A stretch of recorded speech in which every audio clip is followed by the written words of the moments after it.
The first thing that I want to talk about is this idea of not letting the YouTube algorithm dictate what you make. And this came about because I saw a fellow tech content creator on YouTube put out a tweet saying that they were considering changing the format of their reviews because views have been down. They think their content is a little bit too predictable, a little bit boring, and simply they're not getting the views. And I do understand completely the desire to make changes to become favored by the YouTube algorithm, because when you're favored by the YouTube algorithm, you get distributed to a whole heap ton of people, and that means more views. That means more money. But when I was reading this tweet, it was from Mkwan, Emkwan. Really great guy, also amazing watch collection. But as soon as I saw he was thinking of making his reviews more of a vlog style, I thought, that seems to be maybe serving people worse. And I'm not saying this to be rude or discount what Mkwan is saying. I just think that when somebody is searching for a technology review, they're looking for information from somebody who is more well-versed in that arena, as opposed to seeking out a story about how somebody got into their car, they went and got some coffee, then they went skateboarding down by the beach and did a kickflip for the first time. They don't care about that. They care about, what is this piece of tech? How does it function? Is it better than the prior iteration? And how will it improve my life or make my job easier? So by adopting this entire new format, altering your format that you've developed so that you appease the YouTube algorithm, or at least you think you would be appeasing the YouTube algorithm, just seems a little bit silly to me. Also, let me be clear, I'm not saying that vlog content is not valuable or enjoyable or entertaining. That's not what I'm saying at all. I'm just of the school of thought that if you have been developing your content, developing the format of your content for years upon years, I see no reason, absolutely zero reason, for you to throw that all in the garbage and say, okay, well, I've been working on this for half a decade. I'm going to throw that in the trash, that entire format in the trash, and change it because, from my point of view, the YouTube algorithm is not currently favoring it. I think that's a little bit silly and maybe even detrimental to your channel, because that might ultimately end up alienating your existing audience that you've developed over the last 5 years, and that would be terrible. And I'm fully aware that my thought process here, my approach of not altering my entire content format because the algorithm demands it. The algo gods demand a sacrifice of your channel content and format so that you can get distributed. Maybe that means that my channels are doomed because I'm not staying up to the times. I'm not following the trends. I'm not doing what YouTube wants at this time. Maybe that is the case. Maybe some other audio YouTubers will start making vlog-style reviews where they have a narrative story throughout the entire review, and then they end up getting 10 million subscribers and becoming billionaires.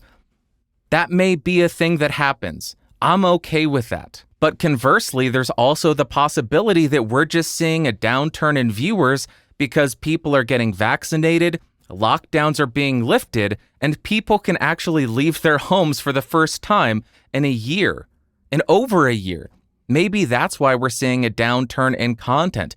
People care a hell of a lot less about technology right now because they want to actually go out and experience life, because many people have not experienced much over the last year and a half, because they've been locked inside either by governmental decree or law, or because they have been too scared to go out without the vaccine. So that may be another contributing factor here. We need to take into account everything going on as opposed to just assuming that it's the YouTube algorithm. But it's possible that I'm downplaying all of this, and maybe tech in general is just losing favor on YouTube. It could be that I've been expecting this downturn. Last year, my views were hugely inflated. They were to a point where it was not reasonable for me. I was not ever expecting anything like that, and my views were way up. And because of that, I was fully aware that I would see really big downturns in numbers. I had months. Oh, you've lost 10% of your views. Oh, you've lost 15% of your views. And when I saw that, I said, yeah, I was expecting that. No big deal. Because those were not real numbers. Those were numbers based on an environmental factor which is not sustainable, based on every single person in the world essentially being locked down and being forced to sit at home and call into work, meaning they need to research audio gear so that they don't sound like a complete fool when they're on a call with their boss. That is not a sustainable model. Therefore, I was fully aware that I would see huge downturns in my numbers. So maybe I'm downplaying this as well, even though it is a widespread technology downturn on YouTube. Or maybe that this is not my full-time gig. Maybe if I was doing this full-time, I would be a bit more concerned. But as it is, this is just a hobby for me that I do for fun that also brings in some money that allows me to buy more gear to review and talk about and do all of that. I honestly can't even imagine the stress that would come from doing it full-time and being at the whims of these multinational corporations who aren't just trying to please you, the creator, but they also have to focus on pleasing the people who watch the platform. They need to make sure that the YouTube viewer is happy. They may be one of the most important. Then you have the advertisers. They need to make the advertisers happy. Then you got the creators, the people uploading content. They're a little bit lower, but they need to make sure you're happy.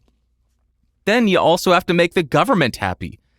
These companies have an impossible job of keeping all these parties happy with what is going on the platform, and I would hate to be at the whims of their decisions because they're going to have to make some tough calls. And being that there are millions of other creators other than you don't matter to them. I know that's hard to stomach. YouTube doesn't care about us individually because there's always going to be somebody else willing to take our place. To conclude this entire YouTube diatribe or rant, I just don't think that us as creators chasing the algorithm is necessarily the most beneficial action for us. I think the first order of business should always be try to serve your audience as best as you can.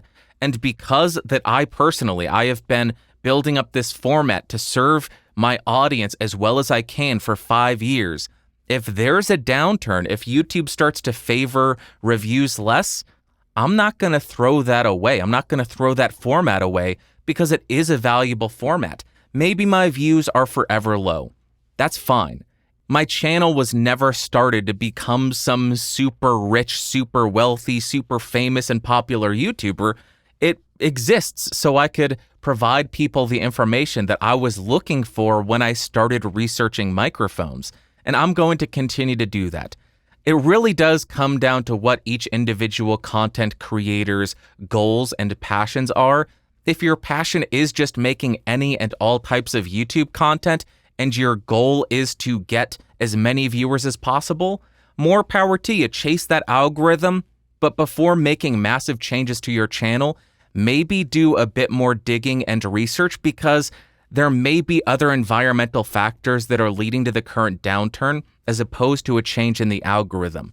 And I think making massive sweeping changes to your channel's content before being 100% certain about what is causing that downturn might be a little bit dangerous.